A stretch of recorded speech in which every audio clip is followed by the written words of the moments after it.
श्री गणेशाय नमः। श्री परमात्मने नमः। श्री गुरुभ्यो नमः।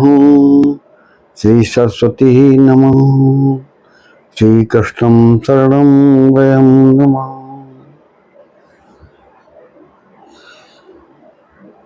आज मैं चर्चा करता हूँ। पहले आप लोगों के लिए मैं वीडियो बहुत दिनों से डाला नहीं, अभी थोड़ा डालना शुरू किया है क्योंकि मैं एक दूसरे काम में था।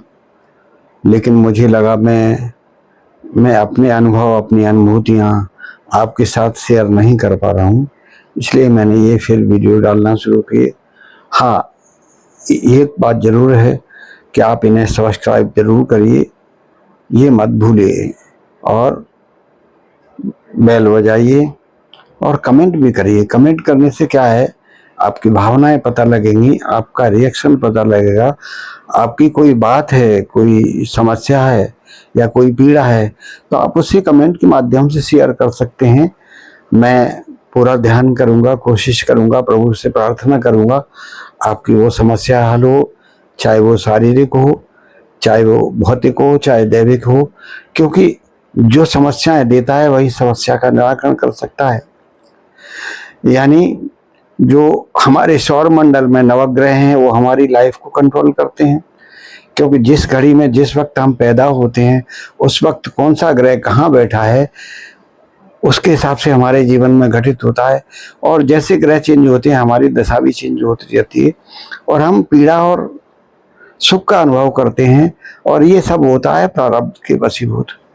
इससे और पहले का अगर देखें तो हमारे संचित कर्म हैं, वो कर्म हमारे साथ चलते ही हैं। ये शरीर बदलता रहता है और आत्मा जो है रूप बदलती रहती है, और अपने कर्तव्य के हिसाब से, जो आपके कर्म के हिसाब से जहाँ ईश्वर विधान का विधान है वहाँ पे आप जन्म लेते हैं।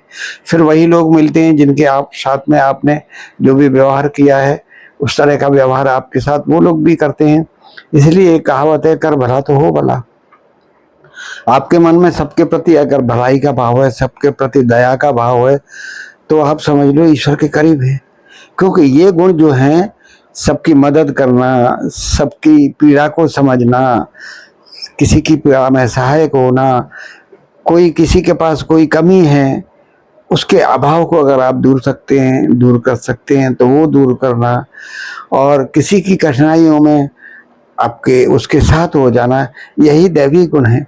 तो ये गुण अगर आपके अंदर में आते हैं तो मैं ऐसा मानता हूँ कि आप थोड़ा ईश्वर के करीब हैं, जनरल लोगों से थोड़ा ऊपर हटके हैं। तो इसलिए अपने मन में विचार करिए, मन में देखिए, झांकिए कि आपके अंदर क्या स्थितियां हैं, आपके अंदर क्या विचार हैं, आपकी क्या सोच है, उसी पे आपका जीवन डिपेंड करता है। ये तो तय बात है कि ईश्वर ने आपको इस दुनिया में अगर भेजा है तो मात्र इसलिए नहीं भेजा है कि खाली अपने परिवार है, परिवार को पैदा किया, उसकी पूर्ति की, उसके लिए झूठ बोला, छल किया, कपट किया, किसी का कुछ भी हड़पा या किसी की पीड़ाएं दी। नहीं, ये तो आपका कर्तव्य नहीं है। आपने जो कर्म किए उनको निर्वाह करने के लिए आप आए। आगे कोई खाता मत बढ़ाइए। आगे अकाउंट में जो है जितना देना लेना है उसको कम करिए, माइनस करिए, पॉजिटिव मत करिए।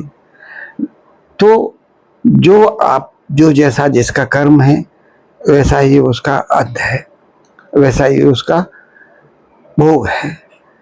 कर्म प्रधान विश्व कर राखा, जो जस करे सो तस फल चाखा। आपने जो कर दिया है वही जो है आपको मिलने वाला है, ये तय है। तो हमको अगर सुख चाहिए, हमको अगर आनंद चाहिए, हमको समृद्धि चाहिए, हमको ऐश्वर्य चाहिए, वैभव चाहिए, तो ये सब तो ईश्वरीय गुण है। तो ईश्वरीय गुण अपने अंदर लाइए ना, वैसा व्यवहार कीजिए लोगों के साथ, तो क्यों नहीं ये आपको चीजें मिलेंगी। हाँ, एक भाग्य से ठीक है, आपने जो बोया है वो तो आप काटेंगे, ये तो तय है। तो कुछ ऐसा बोइए जिससे आप तो खाएं, सो खाएं फल, लेकिन दूसरे को खाने को भी मिले। यही दिव्य सोच है। अब इन सब में एक विशेष बात यह है कि पूरे ब्रह्मांड में सूरज, चांद, सितारे, हवाएं, नदी, पहाड़, ये सब एक नियम से चलने वाले हैं, ये बंधे हुए हैं। ऐसा लगता है इनको कोई कंट्रोल करता है, वही दिव्य शक्ति है, वही परमेश्वर है, वही परमात्मा है। जब इतने इतने बड़े पावरफुल सूर्य चंद्र जैसे, जो चाहे तो 1 मिनट में पूरी सृष्टि को खत्म कर दें, 1 मिनट में अगर अपना ये रवैया बदल दें तो त्राही त्राही मच जाए। तो ये जब किसी के कंट्रोल में चल रहे हैं तो आप तो बहुत तुच्छ चीज है, आप तो कर्म भोग के लिए आए हैं, तो आपकी क्या हालत होगी कभी आपने सोचा? ये बात सोचिए। इसलिए वो गुण अपनाइए, वो धर्म अपनाइए, वो नीति अपनाइए जो धर्म संगत है, जो ईश्वर संगत है, जो वेद शास्त्र हमारे चिल्ला चिल्ला के कह रहे हैं, जो ऋषि मुनि अनुभव करने के बाद आपको बता रहे हैं कि आपको जीवन में ये सुख चाहिए तो आप ये काम करिए, ऐसे चलिए। अब देखिए, एक तो वहां सुख समृद्धि कभी नहीं आ सकती जहां आपस में झगड़े चलते रहते हैं, एक दूसरे में कोई प्रेम भाव ही नहीं है, परिवार में द्वेष फैला हुआ है, ईर्ष्या एक दूसरे के प्रति जागृत हो रही है। यानी ये हमारा कर्तव्य तो नहीं, ऐसा ही जीवन होना चाहिए। इन सब से ऊपर उठ करके आपकी अगर कोई सामर्थ्य है और आपके अंदर अगर ताकत है, ईश्वर ने आपको बहुत कुछ दिया है, तो उनके काम आइए, उनके काम बिगाड़िए मत। अदरवाइज आप दूसरी योनि में आ गए। फिर मनुष्य होते हुए भी राक्षसी वृत्तियां अपने अंदर मत आने दीजिए, और वही आपका दुख का पूर्व प्रारब्ध से भी दुख का कारण बन रही है, आगे भी जाने के बाद दुख का कारण बनने वाले हैं। तो आप जो भक्तगण हैं, आप जो है अगर जो समझदार हैं और आप थोड़ा भी आस्था रखते हैं, धर्म में भी आस्था रखते हैं, तो हमारा धर्म कभी पीड़ा देने को कभी नहीं बोलता है। कभी जो है ईश्वर का निर्देश नहीं है कि मेरी संपूर्ण सृष्टि में मैं ही समाया हुआ हूं और मैं ही जो है पीड़ित हो जाऊं, तो आपका शुभ कैसे होने वाला है? ठीक है, एक पिता की 4 संतान है, लेकिन सबको एक जैसा जीवन नहीं होता है सबका, उनके भी अपने कर्म के हिसाब से ये। तो प्रभु के प्रिय बनना है तो आप उसका अनुसरण कीजिए। उसने जो गीता में वर्णन किया है, चाहे वो रामायण में कहा है, चाहे वो श्रीमद् भागवत में जो है उन्होंने लीलाओं के माध्यम से बताया है कि कैसा जीवन होना चाहिए, उसका अनुसरण कीजिए। और सबसे बड़ी बात ये है, जाके प्रिय न राम वैदेही। तुलसीदास जी कहते हैं, जाके प्रिय न राम वैदेही, ताय तजिए कोट बैरी समय यद्यपि परम स्नेही। जो भक्ति भाव में रंगा हुआ नहीं है, जो श्रद्धावान नहीं है, जो धर्म पर नहीं चलने वाला है, नीति पर नहीं चलने वाला है, वो आपका कितना भी प्रिय हो, उसे आपको त्याग देना ही चाहिए, नहीं तो आपको भी डूबेगा। वो ये खुद तो डूबेंगे, तुमको भी ले डूबेंगे शर्म। ऐसा जो है विचार करिए, आप अपने जीवन का लक्ष्य देखिए, आप तय कीजिए कि मुझे अपने कर्तव्य का निर्वाह करते हुए भी प्रभु के निर्देशों पे चलना है, उसकी कृपा प्राप्त करना है, उसके मार्ग पे चलना है।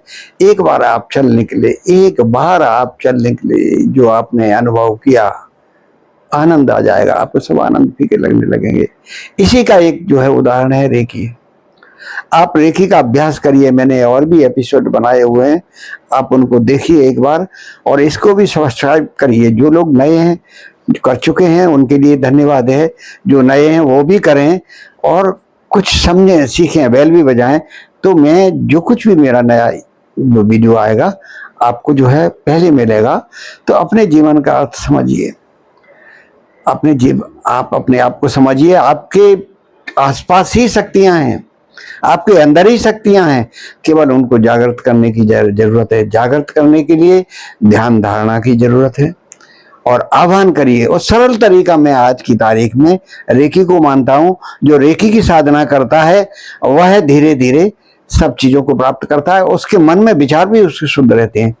कितने भी अशुद्धि भावना बनी रहें, लेकिन रेकी की जब आप आह्वान करते हैं, अपने अंदर पूरे शरीर में प्रवाहित करते हैं, तो आपकी शरीर पीड़ा तो दूर होती ही है, साथ में आपको प्रभु की कृपा भी प्राप्त होती है और वो शक्तियां भी मिलती हैं जो आपको भविष्य में आगे ले जाती हैं, सुख की तरफ ले जाती हैं, संपदा की तरफ ले जाती हैं, और आप भौतिक रूप से भी जो है सुख अनुभव करते हैं और आध्यात्मिक रूप से भी अनुभव करते हैं। इसलिए आप रेकी की साधना करिए, रेकी सीखिए और रेकी से अपने जीवन को प्रभावित कीजिए। आप उसके बिना रह नहीं पाएंगे, ये मेरा अनुभव है।